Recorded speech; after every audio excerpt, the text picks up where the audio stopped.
Salam yoldaşlar, hər vaxtınız xeyir olsun. Bugün sizinlə İskəndərnamə poemasının şərəfnamə hissəsi ilə bağlı hazırladığımız müxtəlif qeydlərə baxmış olacaq. Nəzərinizə çatdırım ki, bu qeydlər Dövlət İmtahan Mərkəzinin bizə təqdim etdiyi əlavə əsasında hazırlanıb.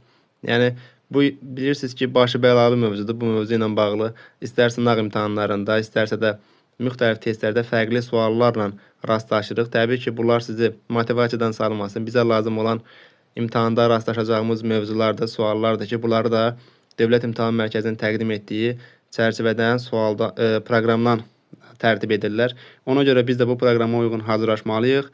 Əmin olun ki, bu qeydləri oxuyun. Bu mövzu ilə bağlı veriləcək bütün suallara anında cavab vermiş olacaqsınız. Nəzərinizə çatdırım ki, bu qeydləri nömrəyə yazaraq təbii ki, ödənişli şəkildə əldə edə bilərsiniz. Yazın, göndərin, öyrənin. İnşallah ki, faydası olmuş olsun. Baxaq, İskəndərin təlim alması adı altında başlığa. Demək, məsələ nə yerdədir? Bax, Dehqan keçmişi nəql edir. Feyləqus bütün dünyanın mülkünə bəzək vurur. Onun üçün ağıllı övlad ən böyük istək idi. Bax, Feyləqus üçün ən böyük istək ağıllı övlad idi. Buna görə də oğlu İskəndərin təlim alması üçün Niqumaşı müəllim seçdi. Bax, Niqumaş İskəndərin müəllimi olur. Niqumaşın özü kimi ağıllı, bilikli Ərəstu adlı oğlu olur. Bax, Niqumaş İskəndəri elmə və biliyə çatdırdı. Bu hissələrə diqqət edək. Niqumaş İskəndərin müəllimi olur və onu elmə biliyə çatdırır. Həmdərsi Ərəstu İskəndərə qardaş deyə ürəkdən bağlı idi. Həmçinin atasından biliyə aldıqca o da İskəndərə bilik öyrədərdi. Niqumaş İskəndərə öyrədərdi ki, qızıla, gümüşə həris olmasın. Niqumaş İskəndərin alnından onun bəxtini oxuyur, gələcəyini görürdü. Oğlunu gənc şahzadəyə tapşırır. Deyir ki, səndə dövlət vardır, onda da hünər. İskəndər də söz verir ki, əgər padişah olsam, Ərəstu vəzirim olacaq. Bax, Ərəstunun vəziri olmağı ilə bağlı söz verir. Ərəstu razılıq verməsə işə, İskəndər bir quş da taxmazdı şişə. Zaman keçir, Feyləqus dünyanı tərk edir, beləliklə taxtını İskəndərə tapşırır. Növbəti başlığa keçək. İskəndərin taxta çıxması. Demək, burada nədən danışılır? İskəndər taxta əyləşəndən sonra ədaləti bütün ölkəyə yayıldı. O, atasından qalan köhnə, yararsız adətləri atıb, yaxşıları saxladı. Bax, testə düşür ki, bütün adətləri atdı, ümumiyyətlə, atasından qalan hər şeyi atır, unudur. Təbii ki, bunlar səhv məqamlardır. Atasından qalan yararsız adətləri atır, yaxşıları saxlayır. Feyləqusun əmrində olan hər diyar İskəndərin əmrinə tabi olur. İskəndər hamını sevər, insanlara qayğı göstərərdi. Atası kimi Daraya xəraz verərdi. Bax, demək İskəndər xəraz verir atası kimi Daraya. Bunlar, bu da testə düşür ki, məsələn, deyir İskəndər Daraya xəraz vermirdi, amma Feyləqus xəraz verirdi. Təbii ki, bu da səhv məqamdır. Bunların hər ikisi Daraya xəraz verir. İskəndər tacirlərdən bac almır, heç kimdən də xərac almır. Dehqan vergisini ləğv edir. Demək, İskəndərin ləğv etdiyi vergi hansı idi Dehqan? Sərmayəsizlərdən dirhəm almır. İskəndərin ədaləti bütün dünyaya səs salır və hər kəs Rum mülkünə həsəd aparır.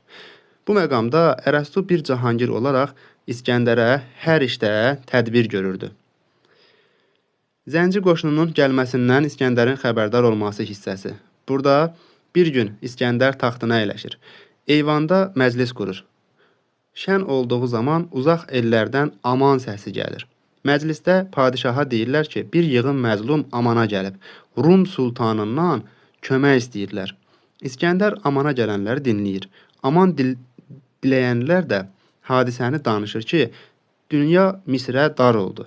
Zəncilər böyük ordu ilə gəliblər. O qədər çoxdular ki, çöllərin otunun sayı da onlara çatmaz. Kömək etməsəniz, o zəngin diyar qarətə gedəcəkdir. Bu an İskəndər bilir ki, zəncidə hədsiz qoşun var. Ona görə qorxur. Bax, bu da testlərə düşür. Yazır ki, İskəndər ümumiyyətlə qorxusu yox idi. Heç bir ordudan, qoşundan qorxmur.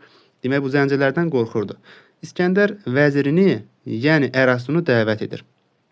Artıq burada İskəndərin vəziri Ərəstu idi. Onu dəvət edir, ondan məsləhət istəyir. Vəzir İskəndərə deyir ki, bəxtini sınamağın zamanıdır. Belə əjdahanı məhv etmək şöhrətdir. Ordunun əli zəfərlər yaratsa, şahlığın təməli möhkəm olar. Ölkədə azğın düşmən silinsə, Ölkədən azğın düşmən silinsə, xainlər kor olar, dostlarsa gülər. Beləliklə, padişah bayrağı Makedoniyadan ucaldır, yürüşə Misirdə, demək, yürüşə çıxır, Misrə çatır. Bu da bəzi testlərə salırlar. Bunları öyrənməniz sizin üçün faydalıdır. Makedoniyadan, demək, bayrağı ucaldır, yürüşə çıxır, hara çatır? Misrə. Bu məqamda İskəndər əmr edir ki, qoşun Nil sahilindən keçərək, bax, Nil sahilindən keçərək çöllərdə məskən tutsunlar. Bu qoşun, bu coşqun ordunu görən Zəncinin gözlərində dünyanın sevinci qaraldı. Döyüş başlarkən səslərdən divlər sarsılır. Döyüş qupquru çöldə baş tutur, sanki cəhənnəm kimi idi. Günəşdəki yanğıdan və zəhərdən başqa orada sərin su da yox idi. Qulyabanilər yaşayan bu yerdə mağaralar əjdaha kimi baxırdı. Döyüşün sonunda İskəndər qalib gəlir. Bax, İskəndər sonunda qalib gəlir və xalq zəhmətdən, kədərdən uzaq olur. Bəzi testlərdə bu misraları verirlər, onların açması ilə bağlı sual tərtib edirlər. Ona görə mən də bunları tərtib etdim. Baxaq buna, deyir. Ləli yer öküzü udduğu zaman puskudan sıçradı qapqara aslan. Nədir burada, nə demək istəyir? Dini rəvayətə görə yer gav mahinin, yəni Şərq və İran mifologiyasında dünya böyük bir balığın, yəni mahinin üzərində, onun isə öküzün, yəni gavın üzərində durduğu təsəvvür edilirdi. Yəni o da suyun üzərində durur. Deyir ki, günəş də gedib həmin suda batır. Yəni gövhərə bənzəyən günəşi gav mahi uddu, nəticədə qaranlıq çökdü. Belə bir bənzətmə var. Daranın İskəndərlə müharibəyə qoşun çəkməsi hissəsinə baxaq. Burada bizdən nədən danışılır burada? Bax, deyir ki, bir gün məzlumlar xəbər gətirir. Bax, xəbəri gətirənlər kimlərdir? Məzlumlar. Dara səfər edir. Məzlumlar gəlir, deyir ki, Dara səfər edir, polad geyimlərdən yerlər qaralıb. Sonra bir casus söyləyir. Kim söyləyir? Casus. Söyləyir ki, düşmən sərxoşdur, durduğu yerlərdən xəbərsizdir. İskəndər qəflətən hücum etsə, Daranın torpağından çıxarar. Bu xəbərə İskəndər gülərək cavab verir. Böyük İskəndərə yarayarmı qul tək zəfər qazana? Bax, bu məqamlara diqqət edək. İskəndər gülərək bu xəbəri qarşılayır və deyir ki, İskəndərə quldur tək zəfər qazanmaq yaraşmaz. İskəndər bildi ki, Dara hücuma keçəcək. Buna görə də bütün ölkələrə xəbər göndərir ki, dərgaha durmadan əskər yığılsın. Rumdan, Əfrəncdən, Misirdən, Rusdan ordu yığılır, toplanır. İskəndər əmr edir ki, ordunun əskərlərinin sayı açıqlansın. Sayçılar İskəndərə məlumat verir ki, 600 min əskər yığılmışdır. Bax, 600 min əskər İskəndərin idi, 900 min əskər də Daranın idi. Hər şey hazır olandan sonra İskəndər çalğısız, içkisiz bir məclis qurur. İskəndər neyinir? Çalğısız, içkisiz məclis qurur. Bu da düşən məqamlardan biridir. Deyir ki, yəni müxtəlif formlarda burada sual tərtib edirlər. Ona görə bunlara diqqət edin.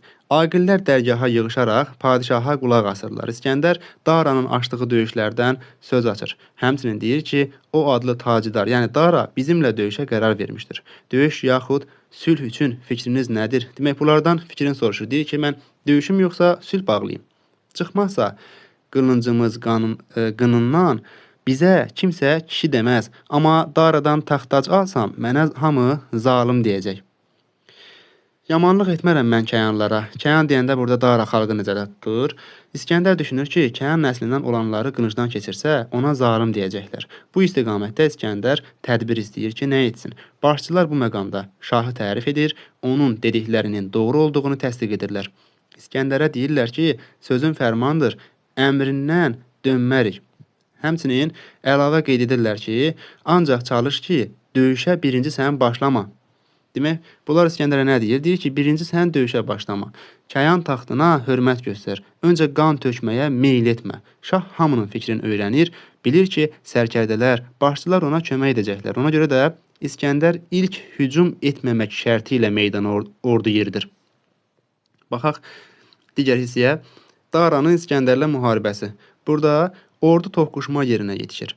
Yollara dəmirdən tikanlar tökülür. Ona görə ki, bu tikanlar atların, dəvələrin ayaqlarına batacaqdı. Onları zəif salacaqdı. Hər iki ordu üz-üzə dayanır. Amma heç birində döyüşə cəsarət yox idi. Hamı düşünürdü ki, sülh olsun. Demək, bunların hər biri istəyir ki, sülh olsun. Hücuma ilk keçən Dara olur. Birinci növbədə ordunun sağ qanadını nizama salır, sonra sol qanadını. Bununla yanaşı İskəndər də ordusunu nizama salır. Bu məqamda Daraya deyirlər ki, İskəndər çox atlını atdan salıb orduya əmr ver, hücuma keçsin. Beləliklə Dara əmr verir, ordu hücuma keçir. Bunu görən İskəndər öz ordusuna hücum əmri verir. Bütün yer, göy qana boyandı. Döyüş zamanı Rumlardan 1000 pəhləvan, bəzən çürükçülük edib testlərdə sayı da salırlar.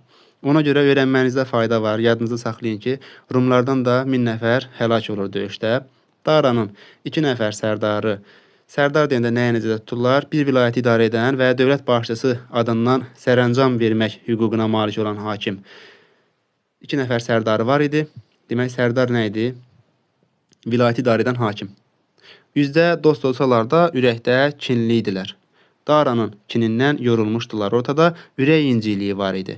Bunlar gedib İskəndərə sığınır. Deyirlər ki, Daranın bizə çox etimadı var. Tək bizə inanır qoca tacıdar, yəni Dara. Onu öldürmək fikrində olmuşuq əlbir. Ancaq bir şərtimiz var. İskəndərin qarşısında nə edir? Bunlar şərt qoyurlar ki, bizə bol xəzinə verəcəksən. İskəndər bu xainlərin Daranı öldürə bilməyəcəklərini inanmasa da, amma onlara söz verib peyman bağlayır. Düşünür ki, düşməndən qurtulmaq üçün bu bir addım ola bilər. Həmçinin İskəndərin ağlına belə bir məsəl gəlir ki, dovşanın hər bir yerin, yenə də o yerin tazısı tutar. Sonra burada növbəti qeyd etmişəm. Bunlar da yenə qeyd etdiyim kimi testlərə düşür, ona görə əlavə etmişəm. Nədir? Çin şahı şəhərə nəfəs verərkən ulduzu günəşə dəyişdi ədən. Bunun mənası nədir? Yəni, səhər açılıb, günəş çıxınca Ədən dənizinə bənzəyən göy ulduzları verib onun əvəzinə günəşi alır. Belə yoldaşlar, qeyd etdiyim kimi bu qeydləri oxuyun. İnşallah ki, sizə faydası olmuş olacaq.